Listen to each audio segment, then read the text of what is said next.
Hi, Facebook. Welcome to the Twin Cities Real Estate Show. Today we're going to be talking about navigating the new market that we're in. And yeah, we are in a new market. We're seeing things that we haven't seen before. We're going to kind of get into what that is and how to be prepared for that as a buyer or seller or agent, some of the strategies and predictions of where the market might be going. You ready to do this? I'm ready. All right. And stick around after the show. If we haven't covered anything, we'll continue with the after show. If you have questions during the show, feel free to type those into the comments. Happy to take a look during the commercial break, try to address those questions as well. All right, here we go.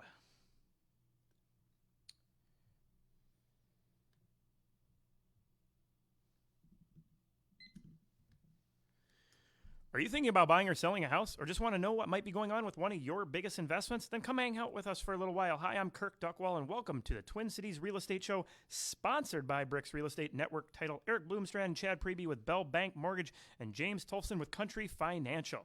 If you have any questions for us, make sure you give us a call, 651-303-0019. Again, 651-303-0019 during or after the show. Happy to help answer any of your real estate questions or assist with any of your real estate needs. You can always check us out online as well at brickstwincities.com for the latest and greatest searching and researching tools. Check out our free publications on there. We're going to be having our Bricks Report coming out soon. Whole bunch of information on what the market has done, where that might be going, and breaking it down city by city around the metro area as to some of the changes that we've seen. Also talking about some of the different changes in the different sectors out there. Follow us on our Facebook page. You can watch us record live on our now ever so sporadic recording schedule due to COVID. But you can check out our Facebook page at Bricks Twin Cities. And yeah, you can see all sorts of different things that we have going on, as well as watch the radio show when we record it live, the videos that are on there. Eventually we'll get the new studio and be back to recording on Tuesdays. Yeah. It will happen. Yeah, it's right around the corner. Yeah, so we have Chad Preby in studio with us. Thank you for coming in. Today, we're going to be talking about navigating the new market. Okay, we're in 2021, and we're seeing things that we have not seen in our real estate market in recent history. Right? Yeah. And although we've seen fluctuations in the market like this before, when you're breaking down the data that's there, it's leading to a lot of uncertainty, and not in an uncertainty of, is it doom and gloom, but how hot is it going to get? How long should I wait if I'm a buyer, or how long should I wait if I'm a seller? Right? Yeah. Because we're kind of in this unexpected marketplace that we're not normally in this time of year. I mean, we're staring down the beginning of January. That said, we do say the spring market typically starts in January, where our showing activity typically doubles in 1 month from where it was in December. But guess what? It doubled in December from where it was in November. Early. Right? Yes. So everything is about 30 days in advance. Now, you're not really going to see this if you're looking at sale price trends right now. But one of the calculations we talk about on our weekly Bricks Report videos and whatnot is the market meter. I know I've mentioned it on the show, but that is showing trends that should show the pricing increasing by the time these closings took place of the houses that went under contract back in that December timeline, because that showing activity was so strong. It went up dramatically, over 20% over the course of just a couple of weeks. Right. I remember recording that show with you, and when we saw that number, we're like, wow. Yep. This is things are definitely moving. Right. So how did we get to where we are with this market that is the new market? Well, first off, and this threw me off, I did not expect to see this. So looking at last month's November's numbers as for inventory in the Twin Cities, we were at 1.3, 1.2 months supply of inventory. So that means if you stop putting any new listings on the market, that's how long it would take for all the houses to sell. Right. I did not expect to see that drop more. I'm kind of level is what I was thinking, Right. but it went down to a 0.9. So it'd take less than a month for all the homes that are on the market to sell, theoretically. Right. But that is not normal for this time of year. Inventory starts to drop, but it's usually not that low. A 1.5 is typical for this time of year, not 0.9. So you have this really, really low inventory. Okay, so that's out there. But then you have interest rates. Yeah. Right. Now, interest rates are doing some interesting things here over the last couple days as we're watching, Georgia election results, and anytime there's an election, there's sometimes uncertainty in rates. Yeah. Not to panic. I mean, rates they're amazing, but we are seeing, as a result of the election, we're seeing a little uptick in the market, but that's to be expected. So. Like you said, Kirk, one thing that jumped out to me was the uncertainty with people right now. And I think now that we have a new president and we're seeing the results from Georgia, and we have a vaccine with the coronavirus that seems to be working, we're going to start seeing some positive things, I believe, personally starting to happen. People are positive. Yes, I'm going to agree with you there. There's going to be positive in, I think, the overall, economy, things getting back. Right. But sometimes positive doesn't always positively affect the real estate market. Well, that's right. Yeah. Depending on which side of the buying or selling process you're on. Right. Right. So. As things stabilize, I would assume rates are going to go up. I think we're going to see a little uptick in the rates, but again, we're in a situation where we've never seen rates as low as they are. So don't forget that. If we see a rate increase of 1/4 or even 0.5%, we're still sitting in rate territory that we've never seen before. You're gonna be hearing buyers complaining in the 6 months about rates being close back to 3, like, oh, they're high, they're getting high again. Yeah. I had it happen yesterday. I quoted a 2.875, and it is what it is, because we've been seeing these rates, but the guy says, God, that's a little high. 2.875. And we both chuckled. He was kind of kidding too, but it's kind of like, wow. I did have somebody mention today on the phone, 275, and my first thing went through my head. I'm like, that jumped up a little bit. Oh my God, panic. We better lock in, right? So, right. I would expect as things maybe start to approach back to some normalcy, that we may see rates move. And rates moving may actually slow the market, the buyers, a little bit. Kind of depends on when it happens, because a lot of buyers inject themselves into the market in the spring, but that also may be the time it's going back up. Right. It's possible too. I mean, with buyer fatigue out there, how that's all going to pan out, we'll definitely get into that in the second segment. That's a good point. As well. Kind of going back to that market meter, I sat down and I started punching in, because I really only actually came up with that market meter formula back in June or July of this year. Fairly new. Calculating the utilizing showings per listing plus the home affordability and inventory as well, to kind of take all things into consideration as to how the market's moving.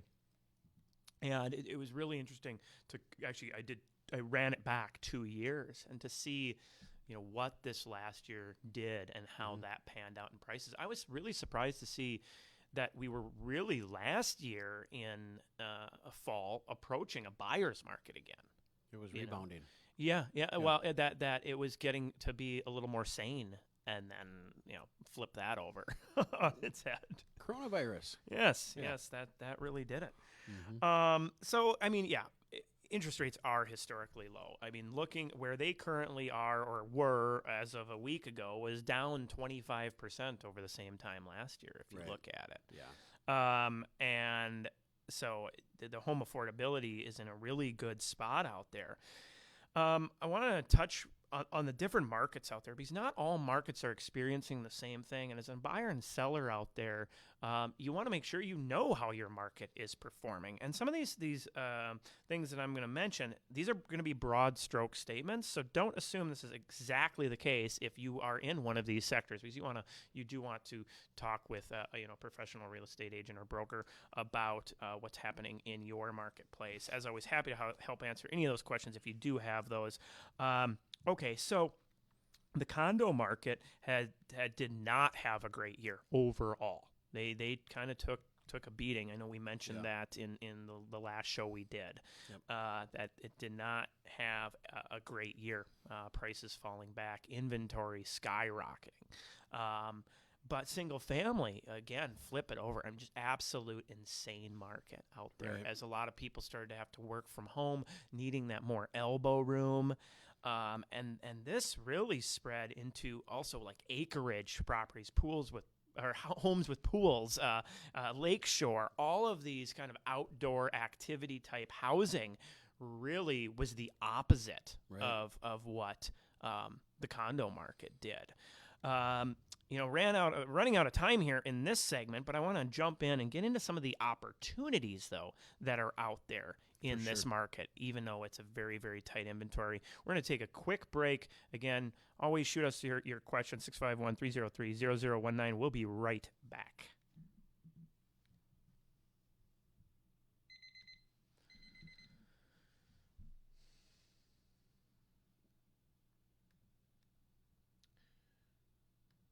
All right, ready? Yes, sir.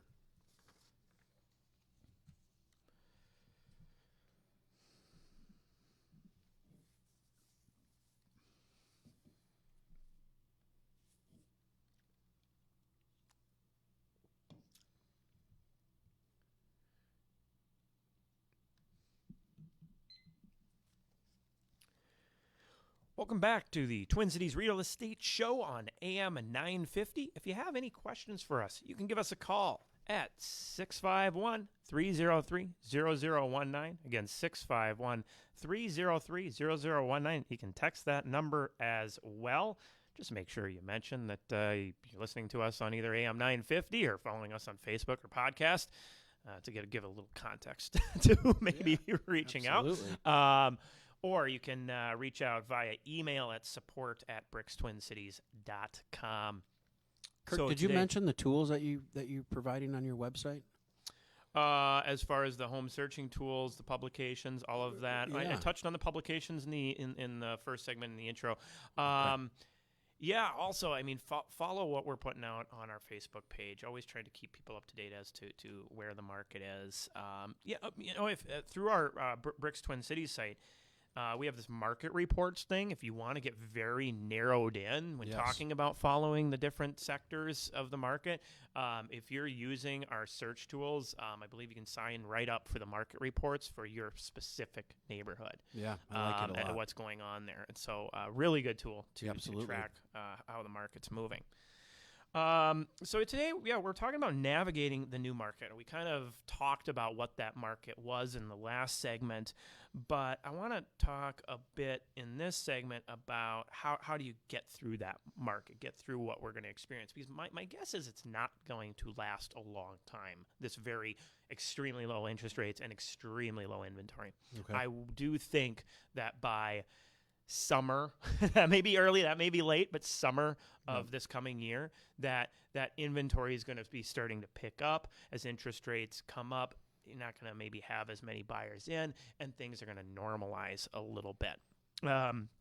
So if you are a seller out there, though, right now, wow, you could not ask for a better winter market into spring market that we have. Normally, we're giving the advice for people to hold off until around the end of the Super Bowl time. And that's when things really pick up in our real estate market. But again, ours picked up right after the election. Right. So for a seller out there, we're kind of midway into this quote unquote spring market that's out there.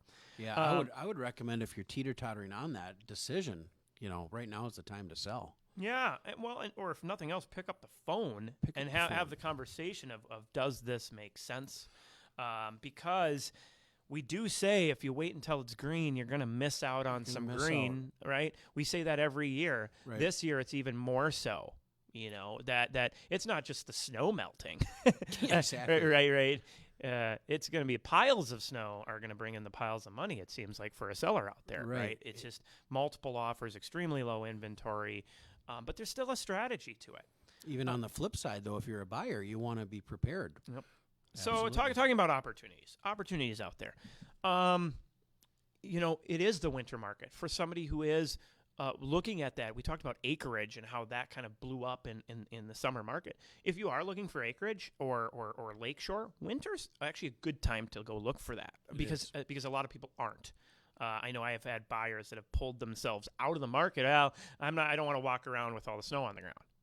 Okay, that's one less buyer, and a lot of buyers think that way, right? Yeah. That here's an opportunity where other people aren't going to go look at that because that is a feature of the property, because the snow is detracting them. You know, with satellite footage today, and a lot of agents doing summer pictures and this, that, or the other thing, the information, like you can pull up on Lake Finder for water clarity and all this jazz.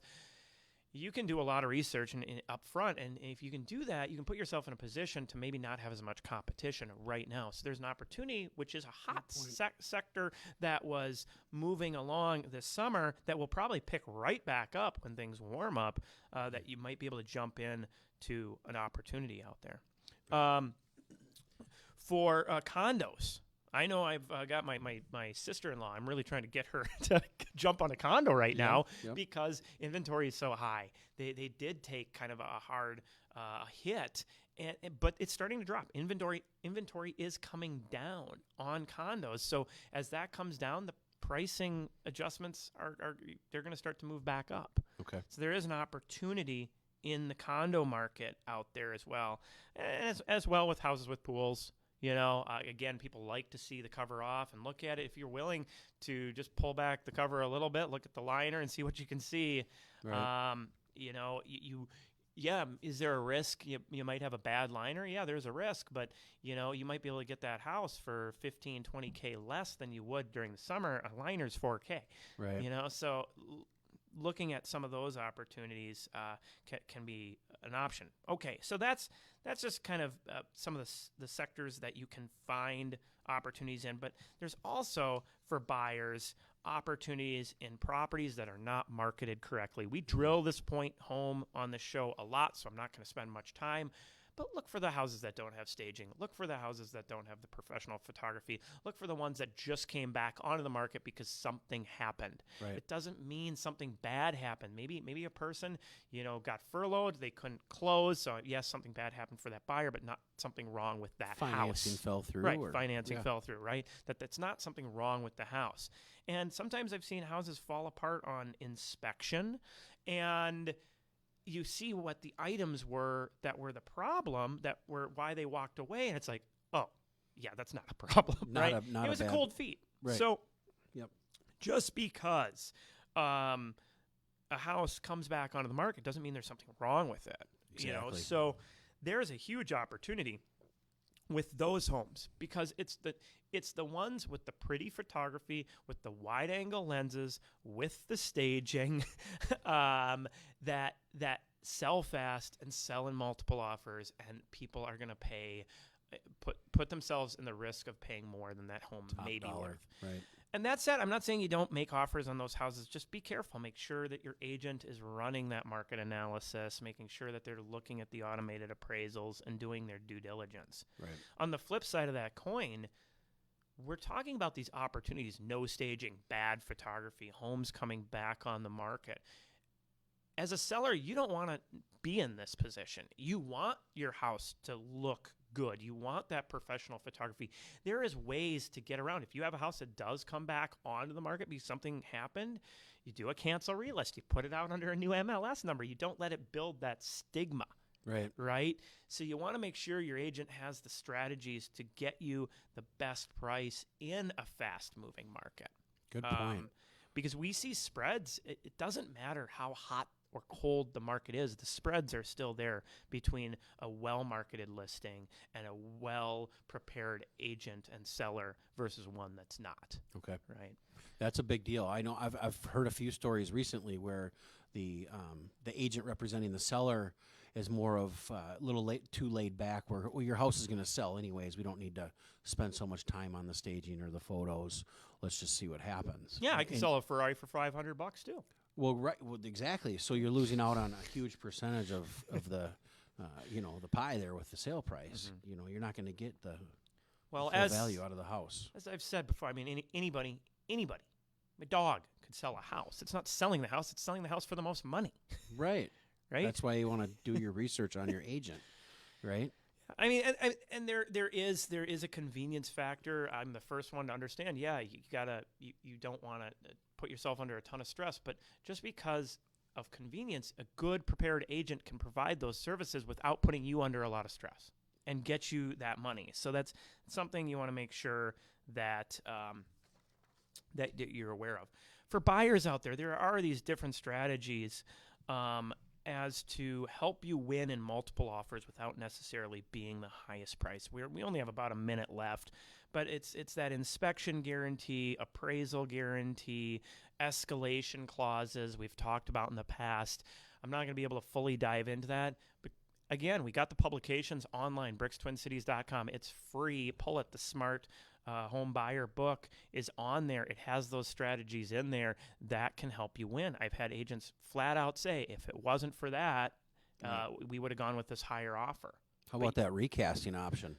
Yeah, oh yeah, that can put you in a good position too, to make it so you don't have to bid contingent. I know we're working on one right now with a client that can put you in a spot where you don't have to be contingent on a purchase, so you can leverage that as well.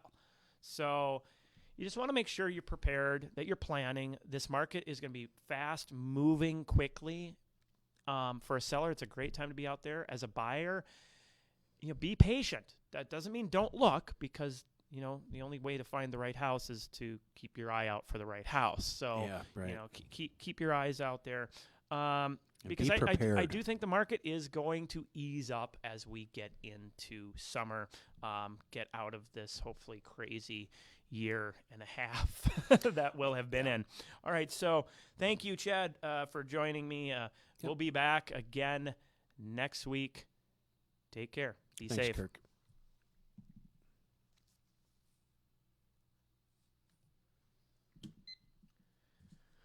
All right, Facebook. Good show. that went fast. Yeah. That was a lot of. That was a lot of information. I like that. Can I just touch on that recast real quick for you guys that are still hanging around on Facebook? So this is an opportunity, and Kirk and I have utilized this quite a bit, actually, where you think you have to, or you're told you have to sell your, or you have to sell your home first. I want to preface this conversation with something. Let's do it. This is an option that has been around for almost as long as I've been in the industry, if not longer. Forever. Okay, so this is not some chintzy, gimmicky product. This is a conventional product that's available out there, conventional loan that's available out there to buyers. It's not going to be some huge adjustable rate or anything that. It is a normal loan product. Correct. All right. No, thank you. No, that is true. It's not something new. It's nothing like that. But I've had people get scared when I start talking about it. They're like, it's not marketed a lot. No, it's not. It's not something that has been that common. But in today's market, it is more common, because this will allow you to maybe not have to go non-contingent. You can keep the home that you have and put a minimal down payment on the purchase, like 5% down, and then once you sell your property, come in and do what we call recast. So you're going to recast that mortgage with a larger principal reduction. So when you sell your home, you do a principal reduction on the new loan. You can drop the PMI. They recast your mortgage, and it's a win-win situation. And that's going to keep you competitive, right? You don't have to go non-contingent. Yeah, I mean, I had an offer basically rejected because we were contingent. We were the only one on the table. Yeah, excuse me. You don't have to go contingent. Yeah. We were got rejected because of that, and we utilized the removing that contingency to at least find out where we were on price. Yeah, that was huge. So that is important to be able to for good negotiation, just to see where you're at with terms. And, you know, what do you have to lose? Now, what do I mean by that? You have a lot of people that are scared of having two payments at once. Mm-hmm. Well, look at the market we just talked about. Right. You shouldn't worry about selling your house. Your house will sell if you use a competent, even semi-competent real estate agent. Yeah. You know, that you will at least get offers. Now the question is how high, where does it go? You know, that you want to figure out ahead of time with your agent. But you're not going to have to worry about a house sitting if you do your due diligence up front and you're pricing appropriately and all of that. So Correct. If you do this, you should, let's say I make an offer on a house, 60-day close, non-contingent. I put my house on the market within the next week, get 45 to 60-day close to try to line the two up. Voila, you don't even necessarily have to use the recast, but you had the option. Correct. If by chance, okay, you know what, you had to do a 30-day close on the other and a 60-day on your current, you still have an overlap for a month, but the good news is you don't have your typical first payment for 2 months. Correct. Good point. That's right. So this is something, I'm making broad strokes statements here, but you want to talk with your loan officer, your real estate agent about these options because they're real options. You can use them to give you leverage over other people. Yeah, and you don't know. I mean, I hit this a lot. It's never too early to get the process started, and these are things why you want to get the process started earlier. And in this environment today that we're in, things are moving fast. If you're not prepared, you're losing out. Yeah, it's the buyer who gets to the house they like, and then because they haven't done their due diligence, now they're nervous. They don't feel prepared. They don't any of that. Correct. That you can be there. I mean, good place to start. Download those books. Yep. Get yourself as much information as possible. Follow the market updates. Get yourself on those market reports. The Bricks Twin Cities. There's all sorts of, whether you're a buyer, whether you're a seller, there's information for you to educate yourself on this. This is the biggest financial decision a person makes until the next time they do it. Treat it that way. Treat it like you're buying $400,000 in stock. What are you going to do? You're going to do your research on that company, sure. right? Yeah, absolutely. It's not willy-nilly. There's information that you want to have out there, and it's there for you at your fingertips, and it should be free if you're paying for it. Well, it is free. Well, right. That's what my point being. If you're paying for this info, it is free out there. Right. So you can have that. It's there. Smart Home Buyer, Smart Seller book, Bricks Twin Cities. Take advantage of it. Yep, absolutely. Let's see. I think we touched on everything. So finally the predictions, recommendations. Buyers, be patient. Yes. Just be patient. That doesn't mean don't make an offer on a house you like. It's just don't make a ridiculous offer on a house that you like. Be patient.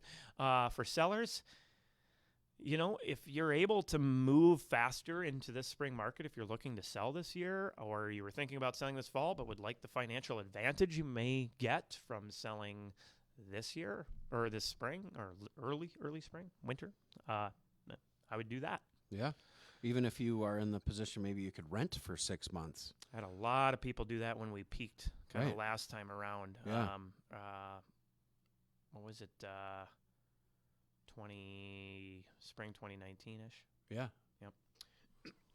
All right. Good show. I liked how you mentioned, though, patience, though, because I think midsummer we're going to start seeing more of a buyer's market. With that being said, it's not too early to be prepared. So, nope. Yeah, learn as much as you can before it's go time. Right. All right. See you next week. Have a good week.